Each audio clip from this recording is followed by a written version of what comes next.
everyone, so in today's video we are going to cover a tag, that is anchor tag, and we will going to see the use of this tag with the example.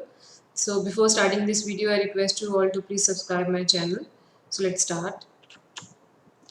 So anchor tag, what do you mean by anchor tag? So a tag is known as anchor tag in HTML, and this tag is used for creating hyperlink on a web page. And what do you mean by hyperlink? Hyperlink basically used for connecting two or more web pages on HTML.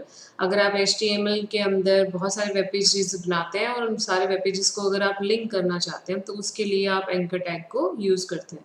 So what is the syntax of anchor tag?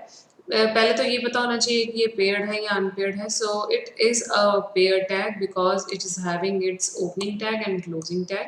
और इस tag को लिखने के time पर आपको एक attribute तो लगाना ही पड़ेगा, that is href, that is the most important attribute of A tag.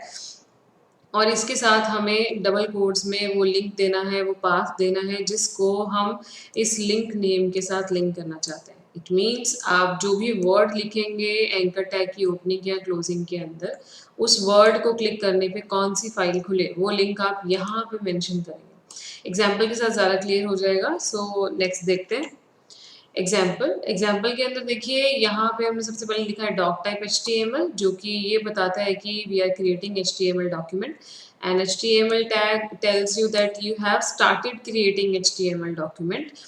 And then body tag provides you workspace area, and inside this tag we have written a means we have started anchor tag, and href is the attribute of a tag, and the full form of href is hyperreference.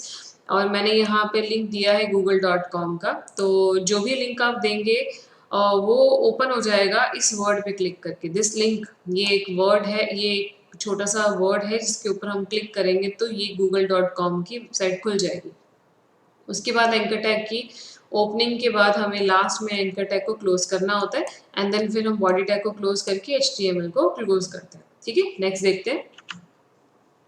Next is हम ये देखेंगे कि attribute कौन कौन से anchor tag के. सबसे पहला जो टैग है एंकर टैग का पहला एट्रीब्यूट है, दैट इज href. मैंने पहले भी बताया इसका फुल फॉर्म होता है हाइपर रेफरेंस, और ये एक ऐसा एट्रीब्यूट है जिसकी हेल्प से आप किसी भी टेक्सचुअल फाइल को, किसी भी इमेज फाइल को आप कनेक्ट कर सकते हो टेक्स्ट के साथ. जो भी हम एंकर टैग की ओपनिंग और क्लोजिंग में जो टेक्स्ट लिखेंगे उसके साथ आप कोई भी फाइल को अटैच कर सकते हो. नेक्स्ट हमारे पास है टारगेट एट्रीब्यूट. टारगेट एट्रीब्यूट की हेल्प से हम ये डिसाइड करते हैं कि हमारा लिंक्ड फाइल कहाँ पे खुलेगा. वो न्यू टैब पे खुलेगा या फिर सेम विंडो जहाँ पे आपने लिंक क्रिएट कर रखा है उसी सेम विंडो के ऊपर ही खुल जाएगा. ठीक है, तो ये डिसाइड करता है टारगेट. टारगेट की 2 वैल्यूज होती है, एक होती है अंडरस्कोर ब्लैंक और एक होती है अंडरस्कोर सेल्फ. तो इनमें से आप 2 वैल्यूज में से कोई सी भी वैल्यू यूज कर सकते हैं. By default underscore self work करती है. अगर आपने टारगेट एट्रीब्यूट नहीं लगाया है तो आपका लिंक्ड पेज जो होता है, लिंक जो आपने कनेक्टिविटी करी है वो पेज कहाँ पे जाके खुलेगा, वो उसी टैब के ऊपर ही खुल जाएगा. ठीक है, तो self underscore self is the default value of target attribute. Next देखेंगे इसकी एग्जाम्पल में. देखिए मैंने 2 लिंक्स क्रिएट किए हैं. फर्स्ट लिंक ये है और सेकेंड लिंक ये वाला है, और इन दोनों लिंक के अंदर मैंने टारगेट वैल्यू को चेंज कर दिया. टारगेट वैल्यू यहाँ पे मैंने लिखा है अंडरस्कोर ब्लैंक और यहाँ पे मैंने लिखा है अंडरस्कोर सेल्फ. तो हम अब इसका प्रैक्टिकल करके देखेंगे और डिफरेंस देखेंगे कि बेसिकली इसमें डिफरेंस आता क्या है अगर हम एंकर टैग के साथ वर्क करते हैं और टारगेट एट्रीब्यूट को देते हैं, href को लगाते हैं, तो किस तरह से हमको वर्क करना है इसको हम देखेंगे प्रैक्टिकली. सो हम नोटपैड की स्क्रीन को स्टार्ट करते हैं. तो ये हमारे पास नोटपैड की स्क्रीन है. अब यहाँ पे हम क्विकली अपना जितना भी टेक्स्ट है उसको लिख लेते हैं.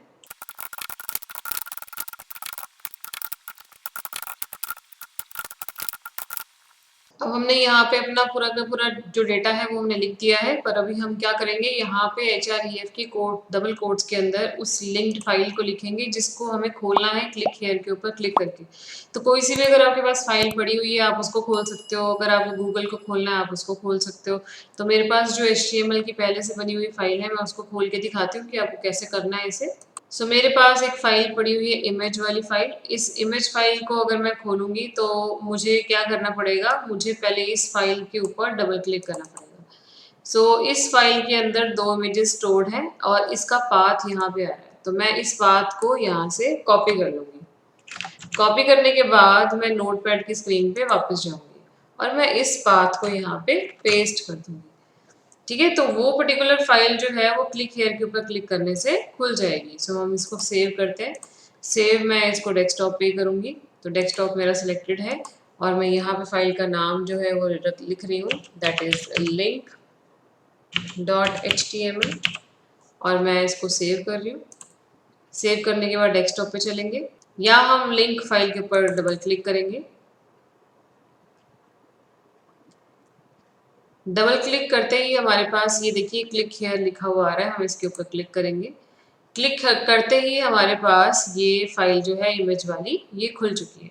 अब मैं इसको बैक बटन पे क्लिक करती हूँ तो देखो जब भी मैं क्लिक हियर पे क्लिक कर रही हूँ तो जो भी डेटा है वो इसी सेम टैब के ऊपर ही ओपन हो रहा है। देखो ये सेम टैब के ऊपर ही ओपन हो रहा है। ठीक है, तो अगर मैं नोटपैड पे जाती हूँ और मैं अब इसका टारगेट चेंज कर देती हूँ। बाय डिफॉल्ट टारगेट क्या है, अंडरस्कोर सेल्फ है, तो मैं इसका टारगेट चेंज करके मैंने लिख दिया अंडरस्कोर ब्लैंक। अंडरस्कोर ब्लैंक का मतलब है कि जो आपकी लिंक फाइल है वो न्यू टैब पे जाके खुलेगी। सो मैं यहाँ पे इसको सेव कर रही हूँ। सेव करने के बाद हम ऑल टैब करेंगे। ऑल टैब करके हम गूगल की स्क्रीन पे वापस आके इसे रिफ्रेश करेंगे। रिफ्रेश करने के बाद क्लिक करेंगे। अब आप नोटिस करना यहाँ पे ये एक टैब है, अब इसके पास न्यू फाइल न्यू टैब पे खुलेगी। आप नोटिस करना इस ऊपर वाली टाइटल बार को नोटिस करो। मैंने यहाँ पे क्लिक किया तो क्लिक करते ही देखिए अब हमारे पास जो फाइल खुली है वो न्यू टैब पे खुली है। न्यू टैब पे इसलिए खुली क्योंकि हमने टारगेट वैल्यू जो दी थी वो अंडरस्कोर ब्लैंक दी थी। अब यहाँ पे बैक बटन वर्क नहीं करेगा, ये डी हाईलाइटेड है। ठीक है, यहाँ पे बैक बटन नहीं चलेगा। आप इसको बंद कहाँ से करोगे, ये क्रॉस बटन पे क्लिक करके इसको बंद कर दोगे। और अगर मैं इसी का ही एक और वर्जन क्रिएट करूँ और मैं इसको कॉपी कर लूँ यहाँ से, कॉपी करने के बाद मैं इसे यहाँ पे पेस्ट कर दूँ वी आर लगा के, तो मैं यहाँ पे एक वी आर दे देती हूँ और मैं इधर लिंक सेम फाइल ही रखूँगी मैं। सो इधर हेयर की जगह मी कर देती हूँ, क्लिक मी, और यहाँ टारगेट अंडरस्कोर ब्लैंक की जगह अंडरस्कोर सेल्फ दे देती हूँ। सो ये मैंने चेंजेस किए, मैं इसको अब सेव कर रही हूँ। सेव करने के बाद ऑल टैप करेंगे, ब्राउजर स्क्रीन पे वापस जाएंगे और अब यहाँ पे हम F5 कर देंगे। F5 करने पे अब देखिए मेरे पास दो लिंक आ गए। पहले क्लिक हेयर के ऊपर लगा हुआ है अंडरस्कोर ब्लैंक, मैंने इस पे क्लिक किया, देखना यहाँ पे न्यू टैब पे फाइल खुलेगी। मैंने क्लिक किया, देखिए न्यू टैब पे फाइल खुली। ठीक है, अब यहाँ पे बैक बटन काम नहीं करता है, हमें यहाँ पे क्रॉस से बंद करना होता है। सेकंड वाले पे अंडरस्कोर सेल्फ लगा हुआ है, जब हम इसके ऊपर क्लिक करेंगे फाइल यहीं पे ही खुल जाएगी, बैक बटन भी हाईलाइट हो जाएगा और न्यू टैब नहीं बनेगा। तो मैं क्लिक मी पे क्लिक कर रही हूँ, देखिए फाइल यहीं पे खुल गई, सेम टैब पे खुल गई और बैक बटन जो है वो भी हाईलाइट हो चुका है। मैं बैक बटन से क्लिक करके वापस मेन पेज पे आ सकती हूँ। सो ये डिफरेंस होता है हमारे पास टारगेट के दो जो हमारे पास वैल्यू है उसका डिफरेंस मैंने आपको बताया है। और HREF तो मैंने आपको बता ही दिया था कि HREF की हेल्प से ही हम किसी भी फाइल को लिंक कर सकते हैं without text. So I think इतना आपको क्लियर हो चुका है। नेक्स्ट वीडियो में मैं आपको बताऊंगी कि how many types of link you can create in HTML। There are 2 types of link that we can create. So अगर आपको उस वीडियो को देखना है तो मेरे चैनल को सब्सक्राइब कीजिएगा। So see you in the next video, bye bye.